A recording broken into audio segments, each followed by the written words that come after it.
Now with Barrow's rule, we can apply the results that we obtained in last video, sorry, in last unit for obtaining primitives to obtain integrals by doing integration by parts and doing change of variable. Okay, so if f and g are two differentiable functions in open AB, then the integral from a to b of f times g prime is this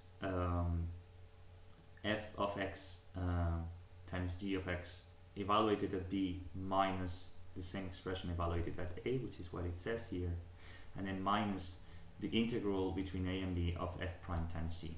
Okay, this is just applying Barrow's rule. And then the change of variable, if g is continuous in AB and differentiable in open AB, and f is continuous in g, in the transformed, so in the mapped from g of the closed AB, then we have that the integral between g of a and g of b of f is the same as the integral between a and b of f at g times g prime. Okay, so in order to prove this, for instance, let me see this here.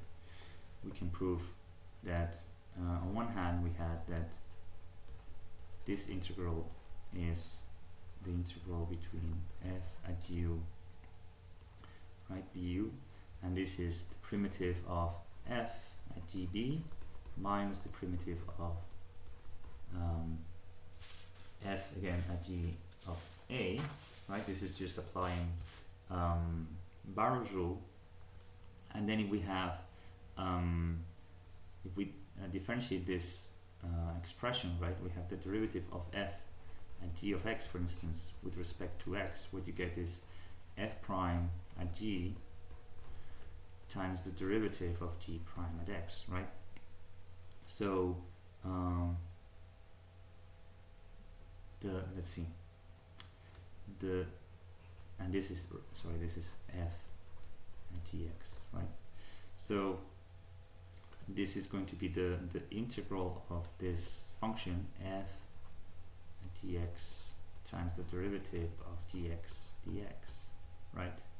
Is the integral of this is this primitive f at gb minus f at ga, right? So these two expressions, this expression and this expression, are the same. Okay, so let's use all of this to compute the area of a circle of radius a, right?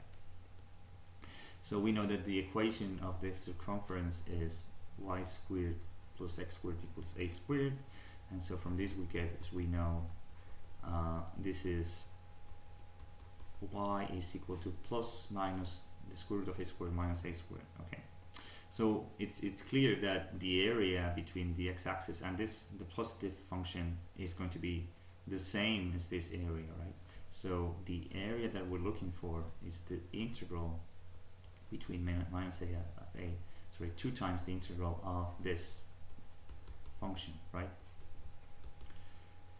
So let's see, if we say, well, we can take, as we have seen before, a common factor a squared, right? So this becomes a squared 1 minus x squared over a squared, right? And we take a outside of the root, and you have 1 minus x over a squared dx, right? And now we can say, well, change the variable to let's see how to say it. This is t is equal to x over a, right? So dt a dt is dx, right? So this is 2a, and then let me write that one in a moment. 1 minus t squared d t 2a squared, right? And now what happens when x goes to minus a, t is minus 1, and when x goes to a, t is 1, right?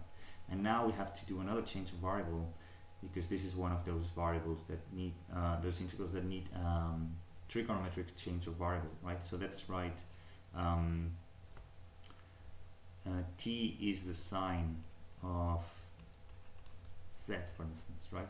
And so now the square root of 1 minus t squared is the cosine of z.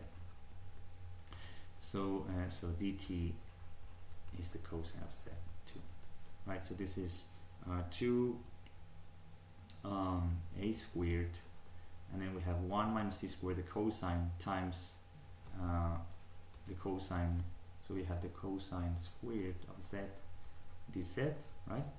And now when, let's see, when the t is minus 1, the sine is minus pi over 2, and when t is 1, the sine is pi over 2. Now this primitive is easy to do once you realize that